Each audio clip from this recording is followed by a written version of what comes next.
And the winner is, let's see, Toni Braxton.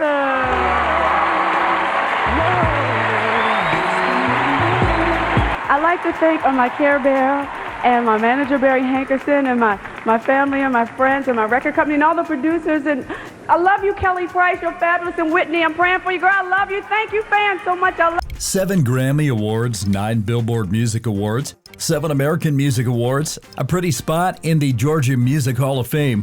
But despite it all, everything came crashing.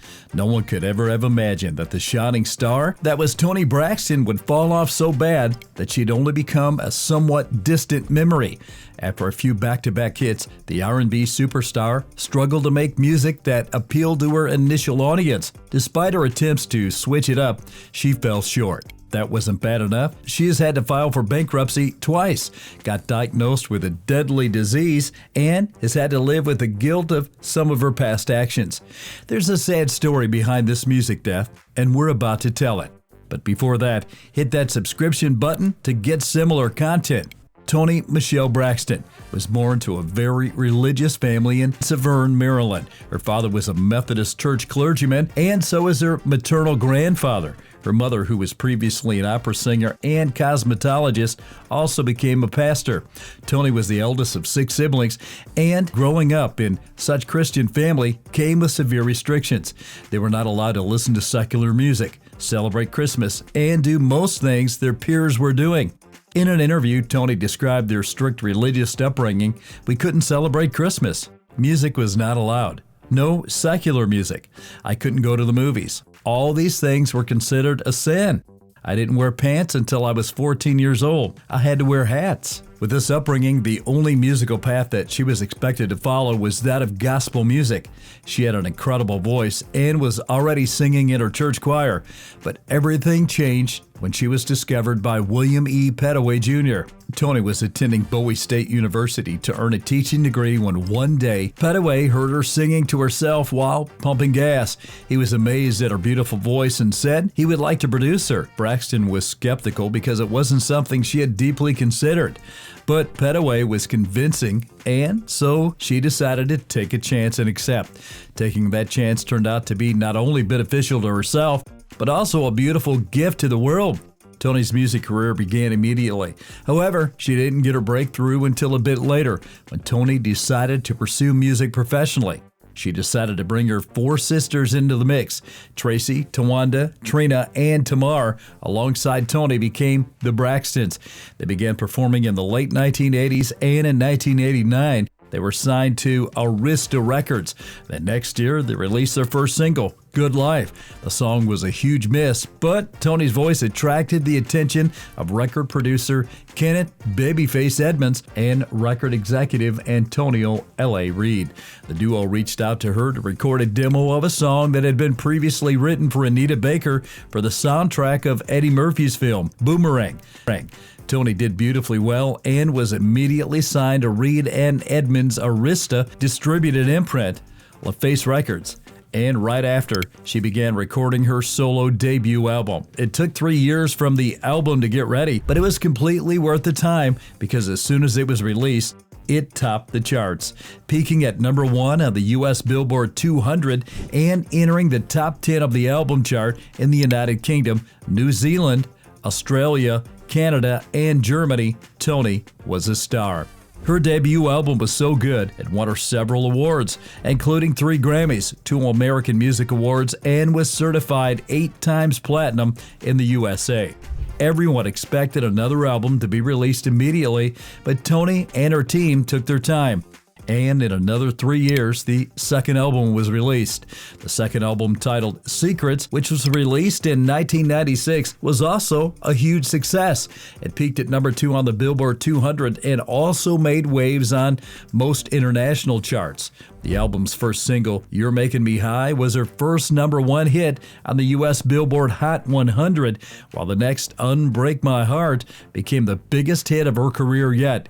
It was at number 1 of the Hot 100 record for 11 consecutive weeks and enjoyed worldwide success.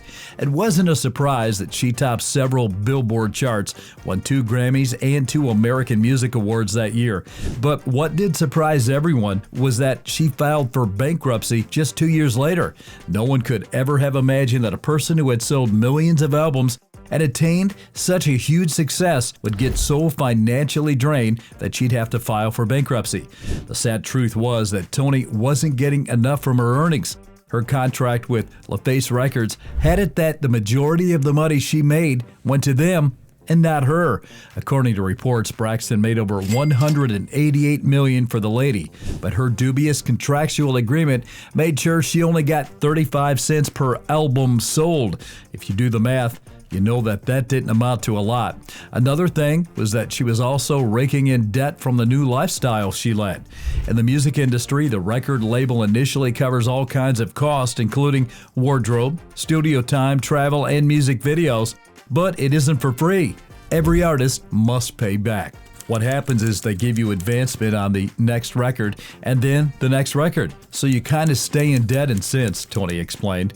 Besides her measly pay, Toni also had a severe home decor addiction and a bank-breaking flatware habit. I love dishes and house things, so I kind of lost it a little bit on the houseware, she later revealed. And this habit was one of the reasons she had to file for bankruptcy. Although she was able to get back on her feet after suing her record label and getting a settlement fee to the tune of $20 million after a 3-year-long dispute, it was only momentary. Her financial troubles were far from over. In 2000, Toni signed a new $20 million contract with her record label, and she released her 3rd studio album, The Heat. The world had been waiting for her next album, and The Heat became a hit. The album opened at number 2 on the U.S. Billboard 200 and sold over 199,000 copies in its first week. It eventually went double platinum in the United States and sold over 4 million copies worldwide. Besides that, the album was nominated for the 2001 Grammy Awards for Best R&B Album, and the lead single, He Wasn't Man Enough, won a Grammy. The next year, Toni made her movie acting debut in the movie Kingdom Come, which was a modest box office success. She also released a Christian album called Snowflakes. Toni was known for singing love and heartbreak songs, so it received a mixed reception from critics. They complained that the original songs in the album were too contemporary or to be used as a Christmas song, while the remixes and cover versions of Christmas standards and carols were also a far cry from what would be considered a hit. Overall, the album was a disappointment as it failed to reach the upper half of the Billboard 200. In 2002, Toni tried to redeem herself by releasing a 4th studio album, but she got pregnant. The multi-Grammy winner tried to persuade her label to postpone its release till after she had her child because she wouldn't be able to promote it as she should. But her pleas fell on deaf ears. More Than a Woman was released in November 2002. The album was an instant failure. Although it peaked at number 13 on the U.S. Billboard 200 upon its release, it wasn't even recognized internationally. The first single, Hit the Freeway, had no impact, and the sales were ridiculously low. Toni obviously blamed the label for not listening to her voice of reason. However, the album's failure might be due to the fact that she tried to switch things up in order to compete with younger stars like Beyonce and Rihanna. Regardless, it dawned on her that it might be time to leave. In April 2003, she abruptly quit Arista Records after being with them for 14 years. After leaving Arista, she immediately signed with Blackground Records and began working on a new project that would transport her back to her previous superstar status. In 2005, her 5th album was released, and it was quite a success. Although it wasn't as successful as the first 3, it peaked at number 4 on the U.S. Billboard 200 and sold over 110,000 copies in the first week. So it was more successful than the previous album. Things were getting back on track for the R&B diva, but then she got diagnosed with a terrible illness. In 2006, Toni replaced musician Wayne Newton as the Flamingo Las Vegas new heading act. The show, titled Toni Braxton Revealed, was to hold 6 nights a week and was to run from August 2006 to March 2007. Due to its initial success, it was later extended to August 2007, then August 2008, But unfortunately, a few months in, Braxton was forced to cancel in order to focus on her health after being diagnosed with microvascular angina. Microvascular angina is intense chest pain caused by problems in the small blood vessels in the heart muscle. The intensity of this disease slowed Toni down, and she had to forego many of her previously signed contracts. This allowed her to have so much spare time on her hands, and that might have contributed to her making a wrong decision. In 2007, she filed a $10 million lawsuit against her former manager, Barry Hankerson, accusing him of fraud, deception, and double dealing. She also claimed that he mismanaged her relationship with Arista Records. According to the lawsuit, Hankerson compromised her relationship with her former label because of his own personal gains. Toni claimed that he told Arista that she was no longer interested in working with them and told her that they were no longer interested in working with her. These claims turned out to be false, and instead of gaining $10 million, Toni ended up paying $375,000 advance to Hankerson and even owed him a percentage of the sales of her next album. Not only did she lose her manager, she lost a record label as she was signed to his record label at the time. She also became the star nobody wanted to sign because her settlement with Hankerson meant that she didn't have a full right to her next earning. That was the beginning of the end of Toni. After losing so much in 2007, things got worse. Her insurance agency, Lloyd's of London, refused to honor her policy.